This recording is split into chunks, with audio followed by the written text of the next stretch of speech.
Did you know that every year over 40,000 people in the UK go into cardiac arrest? If that happened at your workplace, would you know what to do? Would you know what to do if somebody went into cardiac arrest? No, not a clue. Absolutely not. I'd probably cry. Call 999. Today we're installing something which we hope never has to be used, but if it ever is, it could mean the difference between life and death. In this video, we'll be demonstrating how easy an AED is to install. We'll also be speaking to Jamie Richards MBE from AED Donate, learning why every minute matters and why installing a defibrillator might be one of the most important investments any business can make. So Sarah, why are we getting a defib installed today? So I did a first aid course and came back and looked into where our closest one is, and it's a good 10-minute drive, so it's ideal for us as a business and as a business park to have one close by. So our nearest defib, this is the village, and we're here. So there are two, but they're probably about 10 minutes away by the time you get there and get back. And if somebody's having a heart attack, every minute counts. So this is Jamie Richards, MBE from AED Donate. He's a campaigner for everything AED related, and he's here to help us to get ours installed. So, can you talk us through what we're installing today? Yeah, sure. So you've got your defibrillator. That's the bit that will go and treat the patient. But you've also got your defib cabinet as well, which will be housed on the wall. It's accessible to the public 24 hours a day, 7 days a week. And it's in this locked key-coded box, which the ambulance operators will have when they're sending the rescuer over to get the defib. Okay. So they would just put in the code, open it up, and then take the defib out to the patient. Yeah, so we were thinking of putting it here. Yep. Is there any reason why that wouldn't be a good place for it? No, perfect. Great, okay. There's no gates, there's nothing like that, so yeah. It's open to everyone, I think, and it's sort of quite visible there. So in terms of height, you're looking at about 135 centimetres from the floor to the lock. Okay, yeah, I can see that on the instructions here. Okay, handle about here, so I reckon that'll be pretty much perfect. So that would mean, yeah, so it says no higher than 135, so if we did it that height, that'd be about right, yeah? That'd be brilliant. Now, from an electrical perspective, what are we actually wiring up here? Why does it need a power connection? Really good question. So lots of people think that the wiring is to charge the defib, but the defib's actually standalone for 5 years with its internal built battery. You're actually powering this touch-safe heater, which keeps the defib nice and warm over the winter months to stop that gel on the pads from freezing and to also maintain that battery life. Okay, that makes sense. So we kind of need to just work out where to drill the hole for that, get that through, and then we can fix the thing properly to the wall. So I'm just marking the cable entry here with a pen. There we go, that's where. So the great thing about these is they don't need anything special in terms of power. They don't need a dedicated circuit or anything like that. We're just going to spare off this existing socket here, which is just a normal socket circuit. We're going to put a 3 amp fused connection unit, so that's like an unswitched spur basically. Stick that on there, wire the flex into it, and it's as simple as that. Just turn that circuit off. Cool, that's safe. Let's get working.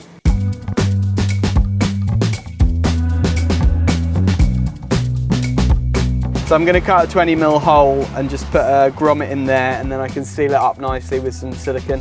So how did you end up starting your own charity, Jamie? What's your story? So back 13 years ago, I was on a fire engine, operational firefighter, and we had defibrillators on the trucks. In my head, that was always an ambulance sort of statutory thing that they had to do, and always at the back of your head, you're there to help people. Lots of people ask me, what's the reason? And you don't need a reason to help people.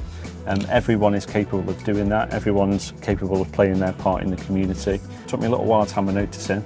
As much as I miss the fire service, it's the best decision I've ever made.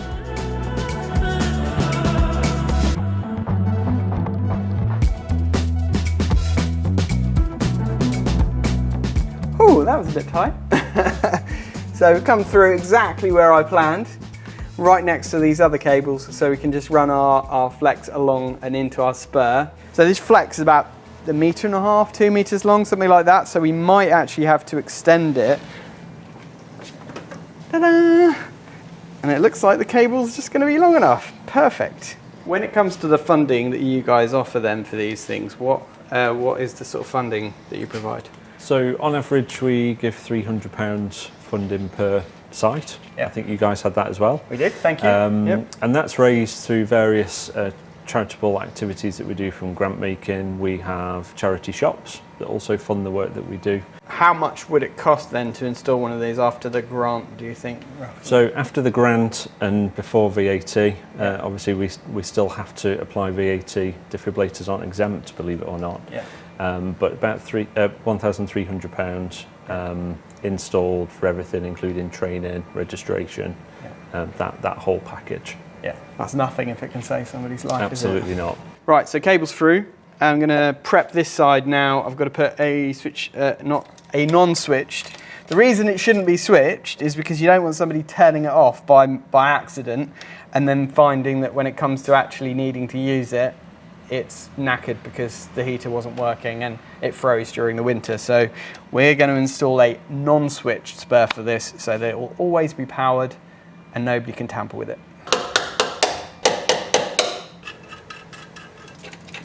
So when it comes to the actual installation, or you organise that, how does that all work?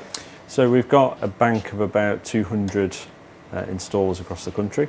Yeah. So we contract that out to organisations like yourself, make sure that they're installed correctly, non-switched, fuse spur. It's always one of those things that you go to a self-install, as we call it, like a village hall, and the plug's out and the Christmas lights are in, and you just think, okay.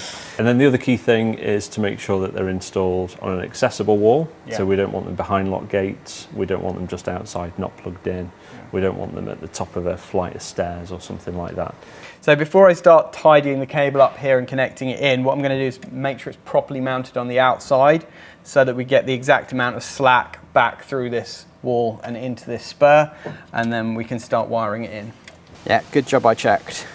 There's a specific order to this. So we're supposed to fit these spacers. So we've got spacers and we've got the large rubber washers and then the small rubber washers. So make sure you read the instructions, unlike what I did. There is an order in which you should install the mounting equipment. You've got these little spacers and some rubber washers and bungs just to make sure that the casing remains completely sealed and you don't get any water coming inside. You've got to put all of these in, then you've got to put the spacer over. So what kind of maintenance do these things need? Ideally, weekly check. So you're opening the cabinet to check that the code works, not just glancing through the window. You're getting that green flashing light, pads are in date, batteries are in date, and that's it. We do something called Check It Tuesday. So, you know, it's just a nice reminder. Have a little glance in the cabinet. If you've got all those things, log your status check, and you're all good to go. Easy.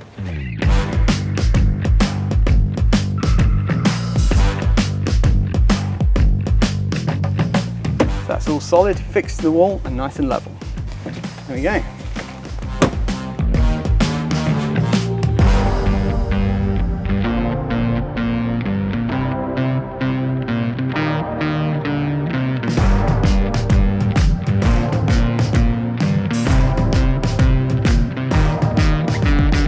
So this is what we call a fused spur or fused connection unit. Doesn't have a switch, so you can't turn it off unless you take the fuse out. And it's simple, the wiring of it is simple. You've got the supply side here, so that's the side where the power comes into the spur from our socket, and then the load side, and that's where we've wired the flex to the heater within the AED. Important to note that these fuse connection units usually come with a 13 amp fuse built in, so you need to swap it out for a 3 amp fuse. So although this is a very simple install, because we're adding to an existing circuit, it does require a minor work certificate. So we're going to run a couple of basic electrical tests and fill out a certificate as a NIC EIC certified company to make sure that everything's safe and up to scratch, and hand over to the customer or the client. In this case, it's us. This little gland here, obviously important that you tighten that up to maintain the water seal of the enclosure. It does have a little drip thing here, so if there's a little bit of moisture that gets into it, it will drip out there, but you want to try and minimize that as much as possible. So our AED goes in. We've got our green flashing light to say that it's all working. The little heater ticking away. So I'm going to call the AED donate office now and make sure it's registered. Hi Rachel, it's Jordan here from Artisan Electrics. Hi Jordan, okay? I'm good, yeah. I'm just wanting to register our defib, please. Okay. Fantastic. Dead easy. Thank you very much. all registered. So I phoned your office and they've said it's registered. So what do they do on their side to register it? So we have the National Defibrillator Network. We will flick this site to live because we pre-know the cabinet details, the defib details. We've plotted it on this address and now we're confident that it's there and ready to go. We hit live. You can actually take a look on your phone now. Okay, what website do I need to go to? Defibfinder.uk. If you press my location, oh, here we are. It will always bring up your nearest 10. Zoom in. Okay, and there we are, look.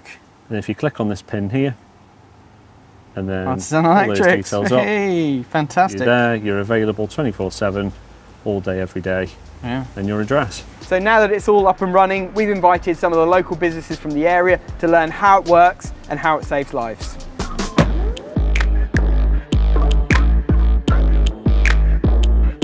The ambulance service knows it's there already. They will give you the key code, punch that in, and then take the defib back to the patient, okay? As you just found out, the defibs are as simple as 1, 2, 3. Put the button on, put the pads on, and then follow the instructions. So that's it, heel of the hand, slow it down a little bit. See if you can get the blood up to the head. Right, now Gavin's arrived with the defib. Apply pads to patient's And then your bare second, chest, you're going around as the shown in side picture. here. Analysing, do not touch the patient. Press the orange shock button. Okay, now. so just make sure everyone's clear.